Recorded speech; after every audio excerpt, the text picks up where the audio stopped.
नमस्कार दोस्तों, स्वागत है आपका हमारे चैनल दिव्य स्टोरीज में। आज हम आपके लिए लाए हैं एक ऐसी कथा जो शायद आपने पहले कभी नहीं सुनी होगी। पूर्व काल में एक श्वेत नाम के ब्राह्मण थे। वे भगवान शिव के परम भक्त थे।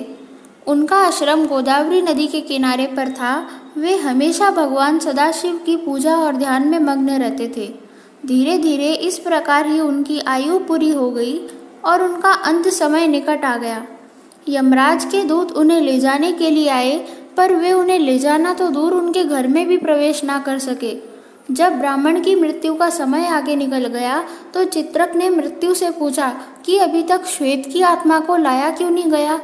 तुम्हारे दूत भी अभी तक नहीं लौटे। ऐसा होना ठीक नहीं है।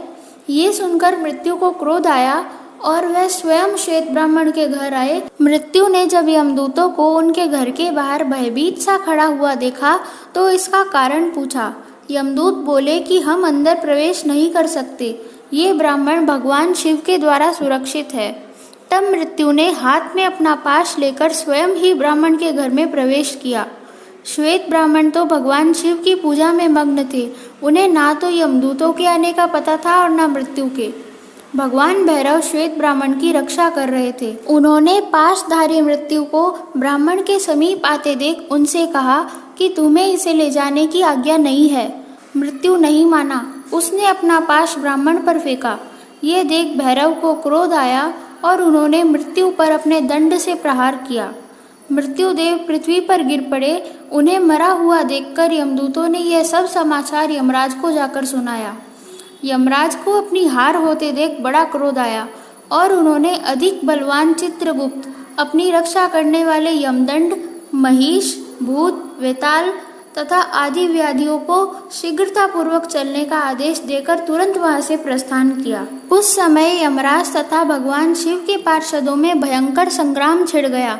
भगवान शिव के पुत्र कार्तिकेय ने सेना का नेतृत्व किया और यमराज की सेना को नष्ट कर डाला तथा यमराज को भी मौत के घाट उतार दिया। मरने से बचे हुए कुछ यमदूतों ने यमराज की मृत्यु का समाचार उनके पिता भगवान सूर्य को दिया। भगवान सूर्य ये अद्भुत वृतांत सुनकर सभी देवताओं और ब्रह्मा विष्णु के साथ गोदावरी नदी के तट पर आए, जहाँ यमराज अपनी सेना सहित मरे पड़े थे।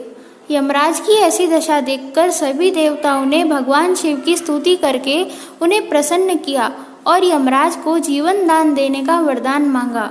भगवान शिव बोले, जो लोग मेरे या विष्णु के भक्त हैं और गोदावरी गंगा का नित्य सेवन करते हैं, उनके स्वामी हम स्वयं हैं। मृत्यु का उन पर कोई अधिकार नहीं है। यमराज को तो उन पर आंख उठाकर भी नहीं देखना चाहिए। ऐसा कहकर भगवान शिव ने नंदी को गौतमी गंगा का जल मरे हुए यमराज आदि पर छिड़कने का आदेश दिया। जल छिड़कते ही यमराज और सभी मरे हुए यमदूत जीवित हो उठे। ये सब भगवान शिव को प्रणाम करके दक्षिण दिशा की ओर चले गए। गोदावरी गंगा के जिस स्थान पर श्वेत ब्राह्मण भगवान शिव की आराधना करते थे, वो स्थान श्वेत तीर्थ कहलाता है।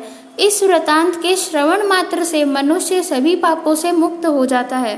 दोस्तों, ऐसी ही दिव्य पौराणिक कथाएं सुनने के लिए हमारे चैनल को सब्सक्राइब करें। धन्यवाद।